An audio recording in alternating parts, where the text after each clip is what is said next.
Hey guys, I hope you're well. I'm going to try making another video here on the Heathkit DX-60A with the results of the resistor testing that I've done. I did another video on this subject, but I got mad at it and deleted it. It didn't work out well. I'm going to try to do better today because I have my friend with me, Blitzy. Want to say hi to the guys? Say hi, fellas. Hi, fellas. He's thinking, man, you're a strange guy.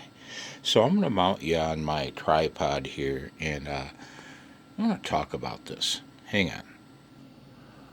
Okay, before I begin babbling, hang on, got a cough. Okay, before I begin babbling about the DX60, let me babble about my last transceiver design. I call it the Z40. I also have a version called the Z20 for obvious reasons. The Z is for Zoe, my firstborn grandchild. It features variable IF bandwidth. Excuse me. Boy, I've got a bug in my throat. I can't see with my glasses. But it's got RF attenuation, an RF attenuation control, and almost never is an RF gain control really an RF gain control. It's a variable RF attenuation control. Anyway, but I digress. It's got RIT, it's got varactor tuning, it's got like I said, the IF bandwidth control. It's a nice transceiver. It's the culmination of everything I've learned in my ham career about solid state design. 7-pole crystal filter, got voltage test. I took it to the point of RTM, ready to manufacture. I've got the full, I've got it all, I got it all, man. All the files. If anyone wants it, anyone want to manufacture it, you can have it. Gerber files and everything, man. I thought about doing a video on this transceiver, starting with block level, a block diagram, and talking about the philosophy of QRP transceiver design for CW. If anyone's interested, let me know and I will. Otherwise, I won't. And I thought about taking it from block diagram level and then showing the schematic diagram for that transceiver and walking you through the schematic and talking about why I did or why I didn't do various things with the design. Okay. Oh man, I'm in a weird mood. Hang on, I'm going to pause you and get things situated. One moment. Okay, I've got a little cheat sheet I'm going to refer to here. First item, note position and method. That's what I want to talk to you about. You'll see it in a minute, but at the top of my my parts list there that I drew out, at the very top there it says transformer down, working top to bottom to shaft. Then top right and work clockwise. So what I did was I noted that the transformer goes down, which it's heavy. If I don't put it down, it'll end up down one way or another. So working top to bottom, I started here and I worked my way down to that shaft. And then I started down here and worked my way clockwise. Okay? That way, say there's only 5 resistors you've got to change. That way you can kind of identify where they are in the chassis. Some people will take a little dab of white out and put a dab on that resistor, or a little dab of colored paint, something. You could do that. I thought about it, but you'll see why it's good I didn't bother here in a minute. I'm going to reorient you and show you my sheet. Hang on. Okay, Here's a look at the whole list of resistors that are out of tolerance Excuse me, gosh, dang it, Bobby. My method is to list every resistor, the actual value, the marked value, then I measure it and write down the actual value. If it's a 10% or 20%, I don't write it down because I'll never buy another 20%, right? And I'll only write down the tolerance if it's less than 10%. Once I go through, and I'll know any other discrepancies. Like here, I have a 100 ohm. I swear to God, it's brown, black, brown, but it measures 885 ohms, which makes me wonder if it's really a 1K, and that third color band got, it doesn't look like it got cooked, the resistor, but it's possible the third color was red, not brown, or both. Okay. Another thing, I could have referred to the schematic and found that resistor on the schematic, but for 15 cents, I'll just buy both, and the one it's not goes in the parts bin, parts stock. So that's what I do. I write down every resistor in the machine, and then after I'm all done, then I highlight the ones that are out of tolerance. And I want to show you that's just the handiest thing, man. I can do pretty good and pretty quick mental math, but honestly, man, it's easier just to do this. I want to show you my spreadsheet. Hang on. Okay, this is a spreadsheet that I'm using called my NANK units. Down at the bottom, I got to stop working from the phone screen. Way down here at the bottom is something that I love. Let me grab the keyboard here. And so I've shown this before in a video, man, but let's say you're working with 10% tolerance resistors. I arrowed my way over to this box. Okay, resistance, ohms, k-ohms, megohms. Let's say I've got a 6.8K resistor, 10%. Okay? And the nice thing, most of them will be 10%, and you won't have to change that. Okay? So 6.8K. If I type in 6.8, and I can either hit the enter or the down arrow key, I see that its tolerance range is 6.12 to 7.48K. All right? And mine was 7.2K. Technically intolerance, but it's at the high end, and it's on its way out. One moment. And so anyway, man, you can see why I find what I use this for. What if you have a 22 meg? I hit 22, enter. I see that the acceptable tolerance range is 19.8 meg to 24.2 meg. You know what I mean?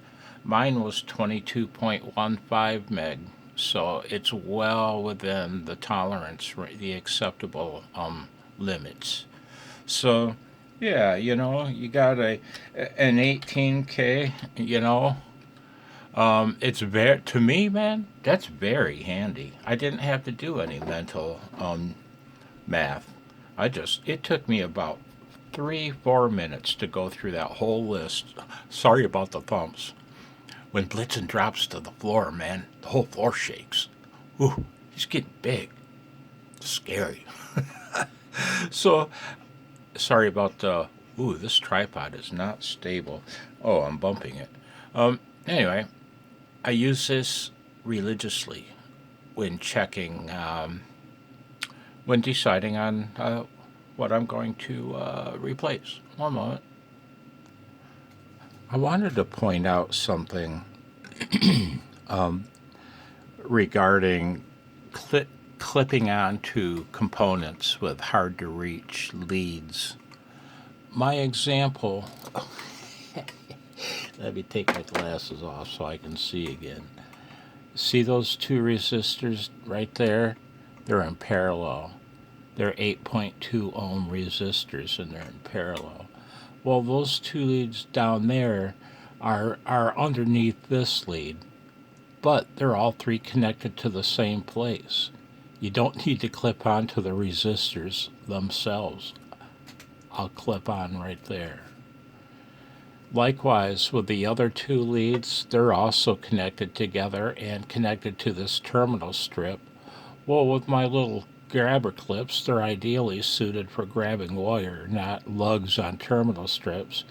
And I see that this choke lead goes to those as well, so I'll just clip on there for an example.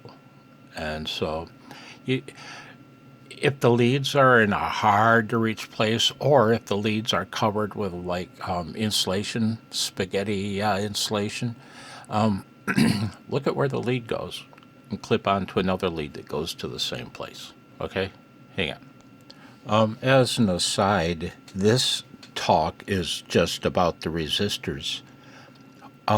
The capacitors I really don't need to do another video on, because as noted in another video on this machine, the electrolytic in the can has been restuffed. I'll restuff that electrolytic. All these electrolytics underneath the chassis, I will not buy what's in it. I will look at the schematic and see what it calls for, because these have been changed and I'm not going to trust that the other person installed the correct values. So, and there's very few electrolytics, so I'll refer to the schematic and order what it calls for. Then I'll replace all these Sanwaha freaking Sanwaha branded electrolytics. One moment, I pause you. This machine only has two of these, what some people call domino style capacitors. I believe they're mica. But generally they last almost forever. They rarely go bad. They do go bad, but it's pretty rare. And there's only two in this machine.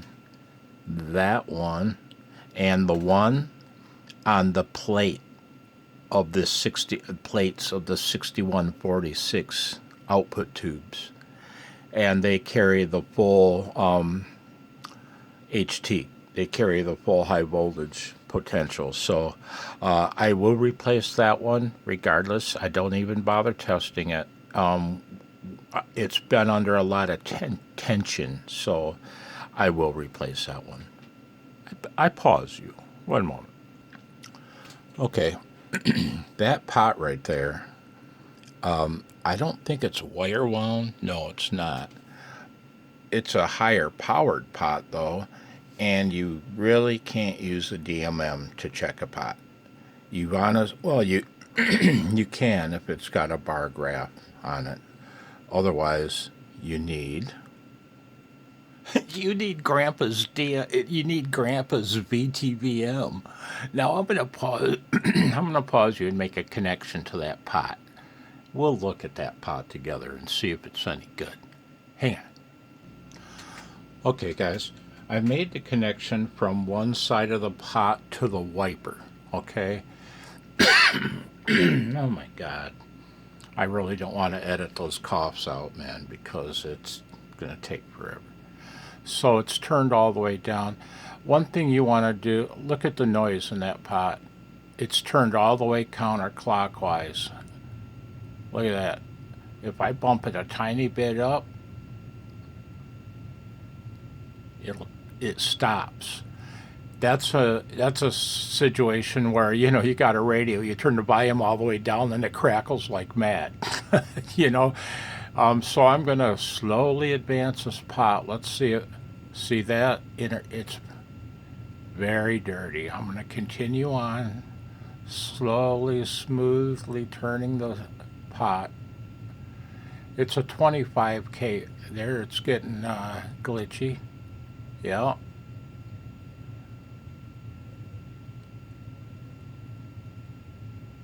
And that's fully advanced. So very... And you can sit there and twiddle it up and down if you want for a while, and you'll see it it's already getting better and better. When I first did this before starting the video, it was all over the place. But you can see it's still Yeah, that pot needs to be cleaned. You really, unless your DMM has a bar graph display, you'll never see that. Hang on. Speaking of DMMs, this is my China Crap Proster. Some of them are called the Vici, VICI, VC97. Man, I paid under 20 bucks.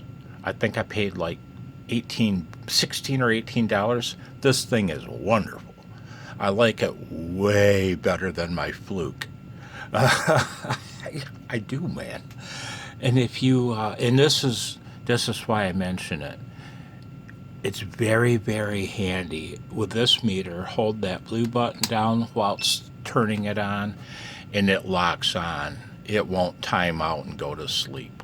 I like that. I can't do that with my Fluke. Hang on. Oh! I forgot to mention. You need to check them from the wiper to each of the outside terminals, right? Because it could have a problem at one end, but not the. Check both of the. You know what I'm saying. Check it out. Hey, we have a wiper switch, boys and girls. This thing works just beautifully. And like I said, I'll sit here with my glasses on and closely look at the contacts to make sure they open apart as the rotor goes between them. This wiper switch has nothing wrong with it. I'll clean it, but other than that, it's fine. When I show the Heathkit HR-10B receiver, though, that's got a wiper switch that's completely seized. And I'm gonna make an episode on Heathkit wiper switch repair, resurrection, rebuilding, whatever. Okay? Hang on. Hey man, you want to see the sweetest thing you've ever seen in your life? I just took you off the tripod. I could hear Blitzy breathing down. Look at him. Pretty little baby boy sitting right by my side while Blozo makes a stupid video. Aw, I love him so much. But right now, guys, I gotta get going. Look at this dear little Layla. Layla, say hi to the fellas. Wanna say hi, guys? Aw, she's just a little peanut of a puppy girl. And I'm babysitting her for my sister. Take care. I hope you're well. Sorry for the crappy video, but yeah, I'm out of sorts.